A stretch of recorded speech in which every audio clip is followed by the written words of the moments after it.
प्रभात बच्चों, आज हम हिंदी व्याकरण का पाठ 1 भाषा और व्याकरण पढ़ेंगे। प्रत्येक प्राणी के मन में विभिन्न प्रकार के विचार उठते हैं। उसको अभिव्यक्त करने के लिए वह अनेक प्रकार के साधनों का प्रयोग करता है। अर्थात जो भी मनुष्य है, प्रत्येक मनुष्य विचारशील है, वो विचार करता है। उसके मन में अनेक अनेक भाव उठते रहते हैं, अनेक अनेक विचार आते रहते हैं। तो उन्हें वो स्वयं तो अपने पास नहीं रख सकता, उसे अपने विचारों को दूसरों को दिखाना होता है, प्रकट करना होता है या दूसरों से कुछ कहना होता है। तो उसके लिए वो अनेक प्रकार के साधनों का प्रयोग करता है। जैसे कि हम इन चित्रों के माध्यम से समझ सकते हैं। पहले वाले चित्र में दिखाया गया है नेताजी बोलकर अपनी बात जनता तक पहुंचा रहे हैं। दूसरे में है विद्यार्थी लिखकर प्रश्नों के उत्तर दे रहे हैं। ऊपर दिए गए चित्रों में नेताजी बोलकर तथा विद्यार्थी लिखकर अपने विचार प्रकट कर रहे हैं। ठीक है, तो यहाँ पे 2 माध्यमों के बारे में पता चलता है कि अपने विचारों को प्रकट करने के लिए एक माध्यम कौन सा है, बोलना, और दूसरा कौन सा है, लिखना।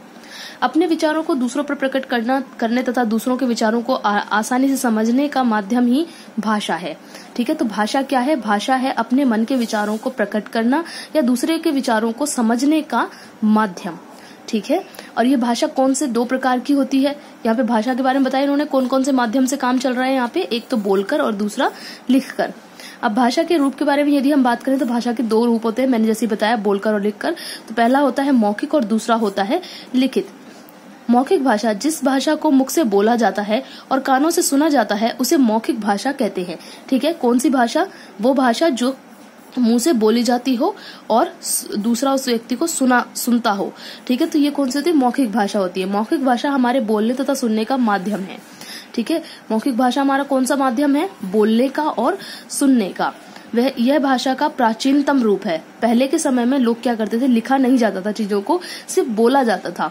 जैसे मान लीजिए कोई प्रवचन है, या स्कूल में जो होता था कि स्कूल में भी पहले गुरुकुल हुआ करते थे, वहां पे जो ज्ञान की बातें होती थी वो सिर्फ कही जाती थी, लोगों को सिर्फ सुनाई जाती थी, और सुनी हुई बातें लोग अपने पास संग्रहित करके रखते थे और अपनी आगे आने वाली पीढ़ी को फिर से वो बात वो समझाते थे। ठीक है, बोल करके उन्हें सुनाते थे, फिर उनको भी वो चीजें याद रह जाती थी। तो पहले के समय में ये जो मतलब बोला है कि प्राचीनतम रूप है, मतलब पहले के समय में ऐसा ही हुआ करता था कि जो भाषा जो होती थी, चीजें जो होती थी, वो सिर्फ कही जाती थी, दूसरा व्यक्ति उसे सुनता था और याद रखी जाती थी।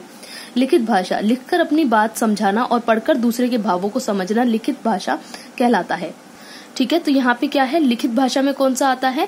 जहाँ पे हम अपनी बात को किसी लिख करके समझाते हैं और दूसरे की बातों को हम पढ़ करके समझते हैं। ठीक है, तो वो होता है लिखित भाषा, जो कि मौखिक भाषा जो बहुत पुराने समय से चली आ रही है, उसके बाद ये वाला लिखित भाषा का रूप सामने आया था। अब हम बात करते हैं लिपि की।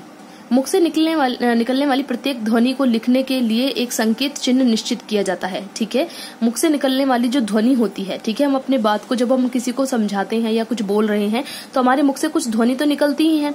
अब इन ध्वनि को किस तरह से लिखा जाए? ठीक है, लिखने के लिए कुछ चिन्ह तो चाहिए ना, कि ये चिन्ह है। जैसे मान लीजिए क ध्वनि है तो उसके लिए ये चिन्ह है, ग ध्वनि है तो उसके लिए ये चिन्ह है। तो इस तरह कोई चिन्ह तो चाहिए ना, ताकि हमें पता चले कि जो ध्वनि निकली है वो कैसे लिखी जाए। ठीक है, लिपि ऐसे ही संकेत चिन्हों को कहा जाता है। ठीक है, ये जो चिन्ह है ना, संकेत चिन्ह, इन्हें ही लिपि कहा जाता है, जिनके द्वारा मौखिक ध्वनि को लिखकर प्रकट किया जाता है। ठीक है, जो मौखिक ध्वनि है, जैसे क, अब मैं क की जो हमें ध्वनि निकल रही है उसको हम लिख करके प्रकट करेंगे। ठीक है, तो इसे ही लिपि कहा जाता है। भाषा को लिखने का ढंग लिपि कहलाता है। अब भाषा को लिखा जाता है। मान लीजिए जो मैंने कहा, ठीक है, बोलना जितना था, अब मैंने उसको लिखा है उस चीज को। ठीक है, मान लीजिए कोई ऐसी जगह पे आप हैं जहाँ पे आप बोल नहीं सकते, तो अपनी बात को आप सिर्फ लिख सकते हैं। तो वहां पे हमें अपनी भाषा, मतलब अपनी जो बात है, हमें वो लिखनी है। तो हमारे मुख से जो ध्वनि निकल रही है उसको हम किसी न किसी चिन्ह के आधार पर लिखते चले जाएंगे। ठीक है, तो वो हो जाएगी हमारी लिपि। तो लिपि का भाषा में बहुत बड़ा योगदान है, क्योंकि जो भी हम बोलते हैं उसे लिखने का काम हम लिपि के माध्यम से ही करते हैं। भाषा को लिखित रूप देने के लिए निश्चित किए गए चिन्हों को लिपि कहते हैं। ठीक है, अगर हम सटीक परिभाषा इसकी हम देखें तो हम कह सकते हैं कि भाषा को लिखित रूप देने के लिए, यानी लिखित वाला रूप देने के लिए निश्चित किए गए, मतलब जो निश्चित यानी पक्के किए गए वो जो चिन्ह होते हैं उन्हें हम लिपि कहते हैं। ठीक है, अब भारत विविधताओं का देश है। यहाँ पर अनेक जाति और धर्म के लोग निवास करते हैं। ये सभी अलग अलग भाषाएं बोलते हैं। ठीक है, तो भाषा क्या है? अनेकता में एकता का देश है, विविधताओं का देश है। मतलब यहाँ बहुत अलग अलग प्रकार के लोग रहते हैं और सभी यहाँ पे अनेक जाति और धर्म के हैं। ठीक है, और ये सब लोग अपनी भाषाएं, इनकी अपनी अलग भाषाएं होती है। हर जाति व्यक्ति की अलग होती है, हर धर्म के व्यक्ति की अपनी भाषा अलग होती है। जैसे गुजरात में रहने वाले गुजराती भाषा बोलते हैं, महाराष्ट्र में रहने वाले मराठी, पश्चिम बंगाल में रहने वाले बंगला भाषा बोलते हैं, असम में रहने वाले असमिया, तमिलनाडु की तमिल, केरल में रहने वाले मलयालम, राजस्थान में राजस्थानी, पंजाब में पंजाबी, कश्मीर में कश्मीरी। ठीक है, तो इस प्रकार भारत के अनेक राज्यों में अलग प्रकार की भाषाएं बोली जाती हैं। सबसे पहले बात आती है भाषा की एक देश के रूप में। ठीक है, जैसे अपना भारत देश जो है, तो भारत देश में मुख्य रूप से कौन सी भाषा बोली जाती है? मुख्य रूप से बोली जाती है हमारी हिंदी, क्योंकि वो हमारी राष्ट्रभाषा है। ठीक है, जिसे हम मातृभाषा भी कहते हैं। इसी प्रकार हर देश की अपनी एक राष्ट्रभाषा या अपनी एक मातृभाषा होती है।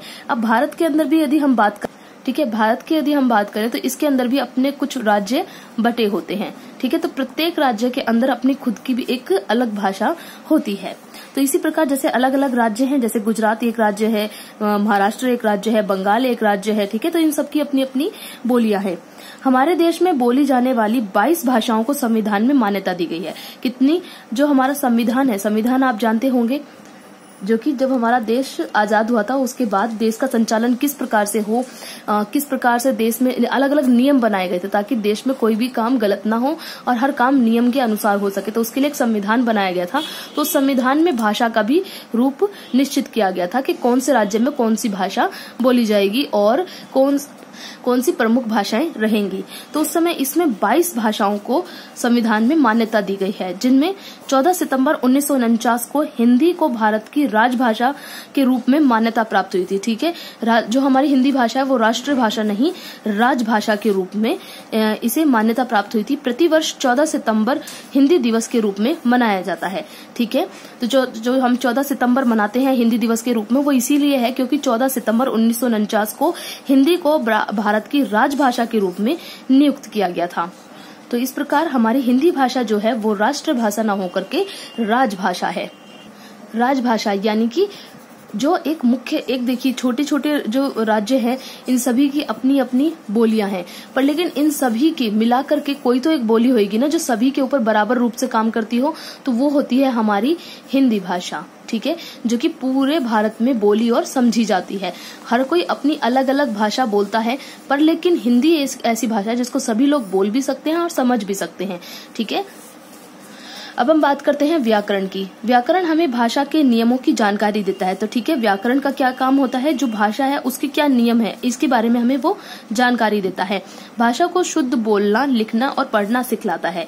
साथ ही साथ ये क्या करता है? हमें नियमों की जानकारी देने के साथ भाषा को शुद्ध रूप से बोलना, लिखना और पढ़ना भी सिखलाता है। व्याकरण का उचित ज्ञान न होने पर हम बोलते, लिखते और पढ़ते समय अनेक गलतियां कर देते हैं। ठीक है, अगर हमारे पास व्याकरण का ज्ञान नहीं होता है तो हम बोलते समय, लिखते समय और पढ़ते समय बहुत सी गलतियां करते रहते हैं। वह शास्त्र जो भाषा के नियमों की जानकारी देता है तथा उसके शुद्ध रूप का ज्ञान कराता है उसे व्याकरण कहते हैं। यदि हम व्याकरण की सटीक परिभाषा देखें तो हम ये बात कह सकते हैं कि वह शास्त्र जो भाषा के नियमों की जानकारी देता है और उसके शुद्ध रूप का ज्ञान कराता है उसे व्याकरण कहते हैं। व्याकरण के मुख्य 3 अंग होते हैं। ठीक है, व्याकरण के कितने अंग हैं? मुख्य रूप से 3 अंग है।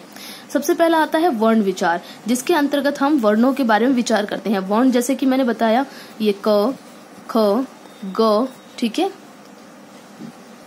या अगर हम स्वरों के रूप में देखें तो ए, आ, ई। ठीक है, इस प्रकार से। अब हम यहाँ पे शब्द विचार के बारे में हम देखें तो इसमें वर्णों के मेल से बने शब्दों तथा उनके भेदों पर विचार होता है। ठीक है, तो वर्णों के मेल से जो शब्द बनते हैं और उनके जो भेद होते हैं उनके बारे में विचार होता है। ठीक है, वाक्य विचार की अगर हम बात करें तो इसमें वाक्यों की रचना पर विचार होता है। वाक्य की रचना, जैसे मान लीजिए ये हो गए पहले वर्ण, अब वर्णों के मेल से बनता है शब्द। जैसे ये शब्द है कौन, तो ये किसके? वर्णों के। यहाँ पे स्वर वर्ण और व्यंजन वर्ण दोनों के मेल से क्या बनता है? एक शब्द बना है। अब शब्दों के मेल से जो बनता है वो होता है वाक्य। जैसे कौन, हो, तुम। ठीक है, तो ये एक वाक्य बन गया किसके माध्यम से, वर्णों के शब्दों के योग से। ठीक है, तो ये वाक्यों की रचना पर विचार होता है। अब मैंने यहाँ पे कौन पहले क्यों लिखा, हो पहले क्यों नहीं लिखा, इसी चीज के नियम के बारे में व्याकरण हमें जानकारी देता है। अगले पाठों में तुम इन्हीं 3 अंगों के बारे में पढ़ोगे। ठीक है, अब अगला जो आपका आएगा, अगला जो आप पाठ पढ़ेंगे उसमें आप इन्हीं तीनों जो 3 विचार हैं, इन 3 विचारों के बारे में विस्तार से पढ़ेंगे।